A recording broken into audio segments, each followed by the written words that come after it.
On est maintenant dans l'El Seder. L'El Seder, il faut déjà préparer la table avant. Il faut avoir le plateau prêt. Maintenant, comme cette année, ça tombe Motzei et Shabbat, alors on n'a pas le droit de préparer la veille. Il faut le préparer quand le Shabbat il est sorti. C'est-à-dire à la sortie des étoiles.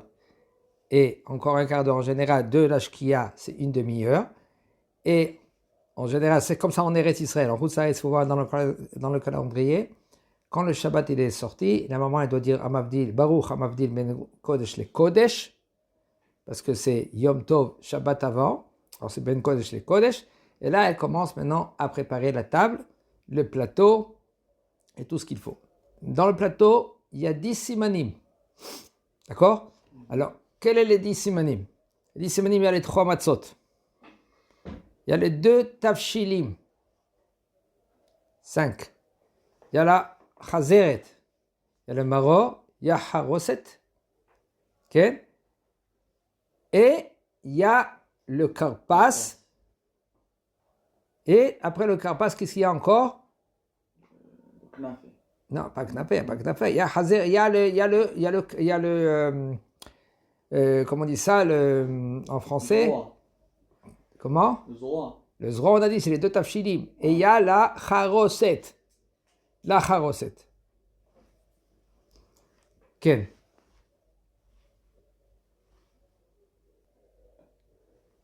Ça, c'est les 10 simanim qu'on a. Alors maintenant, le Leil Seder, il doit commencer après Tzet HaKochavim, pendant toute l'année. Et là, c'est sûr qu'on va faire après le Tzet HaKochavim. Il ne faut pas oublier de faire avant le Leil Seder, après la Tfila de Harvit, de faire tout le Hallel. Même moment, même les filles, doivent faire tout le Hallel. Chaque Shalom Ezotav et Severno Ligmor est un Hallel, et de terminer tout le Hallel. Okay. La question qu'elle se pose, on verra dans la Haggadah, est-ce que c'est le jour ou la nuit qu'on doit faire tout le Seder, le Vigat al-Bincha, c'est la halakha de la nuit. Quoi, Mazé Vigat al-Bincha, il faut raconter aux enfants que la sortie de l'Égypte. 4 sortes d'enfants, comme ça dit la Torah, et comme ça on va dire qu'il y a un Chacham, un Racha, un Tam, Sheno et Alinchol. En tout, il y a 4 enfants. Et là,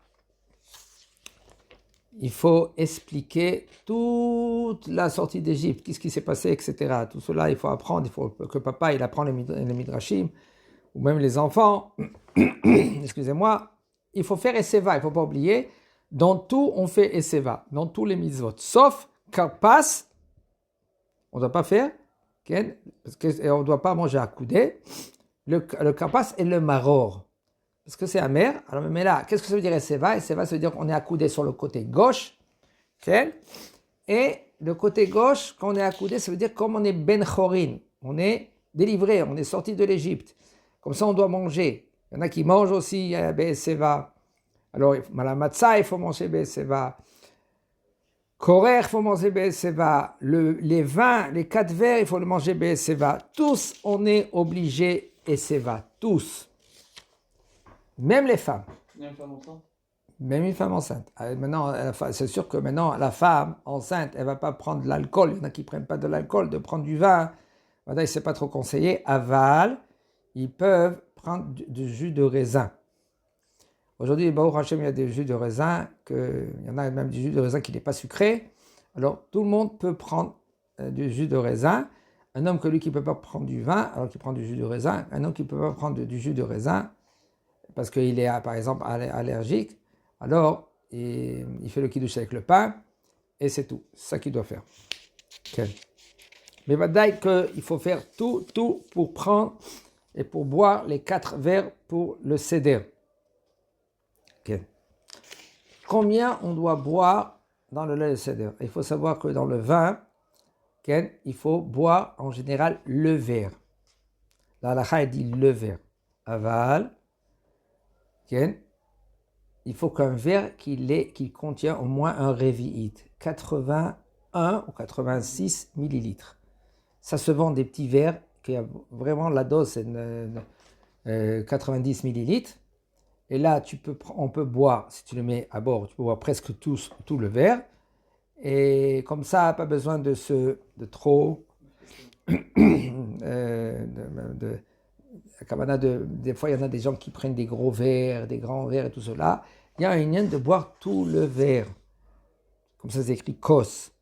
Alors, c'est sûr et certain que si maintenant un homme il prend un grand verre comme ça, il ne va pas prendre un grand verre, il ne va pas boire tout le grand verre, et là, il va boire la quantité. Si un homme, quand lui, il a bu le verre, en fin de compte, il n'a pas bu tout le verre, ou il n'a pas bu un revi'it, il a bu un rov revi'it, il est rendu quitte aussi.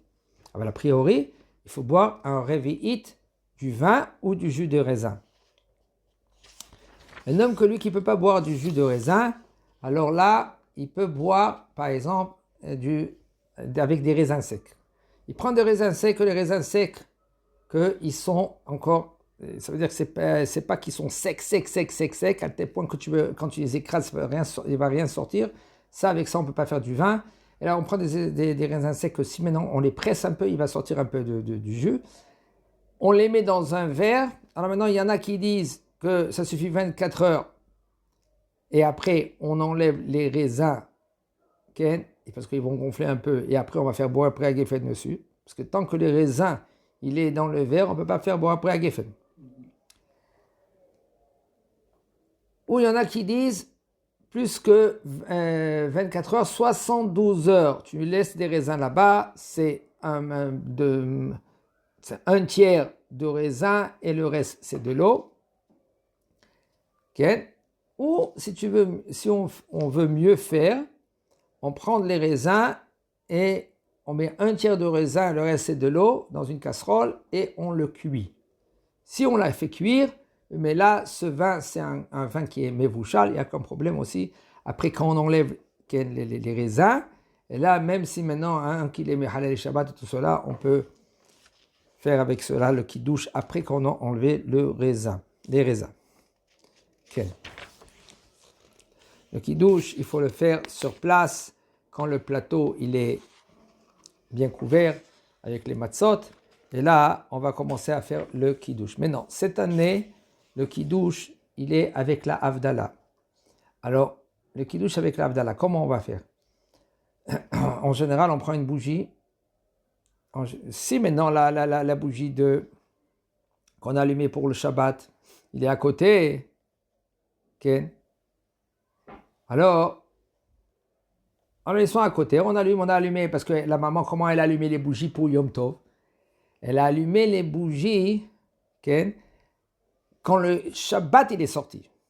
On n'a pas le droit de l'allumer avant.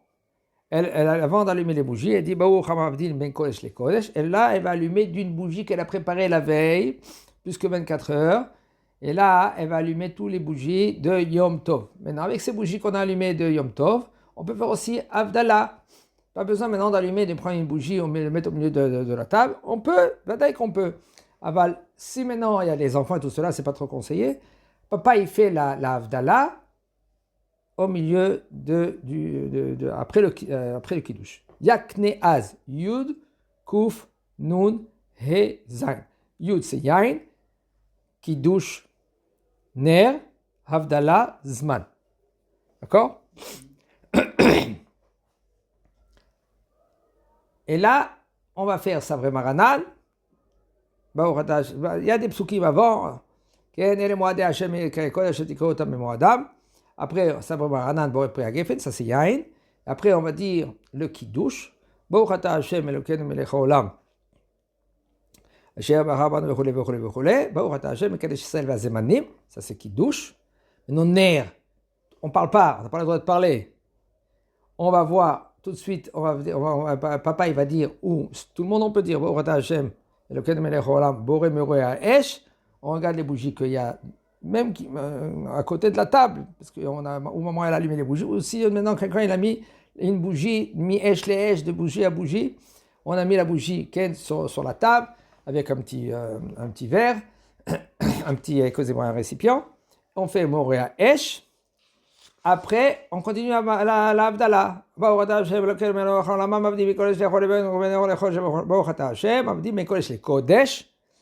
Et après, on fait Shehianu.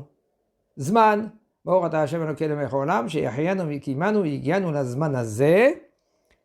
s'assoit et on boit accoudé. En général, c'est bien que papa lui fait tous les brachot.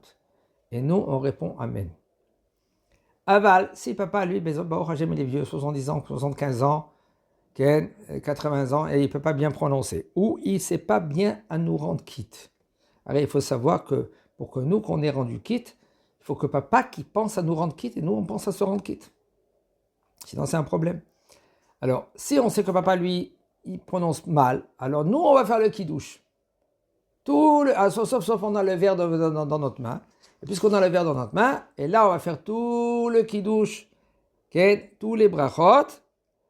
Après, on va faire la zman, on va s'asseoir et on va boire accoudé. De boire accoudé, ça veut dire quoi? Pas sur le genou de son prochain. Et là, accoudé, ça s'appelle, c'est par exemple, on a une chaise avec des anses ici, alors on peut mettre un petit coussin, et puis mettre comme ça, et boire accoudé, doucement. Pas besoin de boire d'un trait, parce que qu'est-ce qui se passe? Il peut se renverser sur nous. Ou on met un coussin sur la table, un petit coussin, il y a des petits coussins, quoi, avant les petits coussins là, de l'aéroport, les petits coussins là, de El Al. Tu les mets sur la table, tu prends un peu de distance de l'autre, et tu mets ton coude sur la table, et tu bois à Be'eseva. Un homme qui n'a pas bu Be'eseva, il doit répéter, boire encore un autre verre, et boire Be'eseva. Une femme qui n'a pas bu Be'eseva, elle n'a pas besoin maintenant de répéter. Alors, si maintenant elle répète, si c'est du jus de raisin, alors elle peut répéter Ken Chazak Obaour.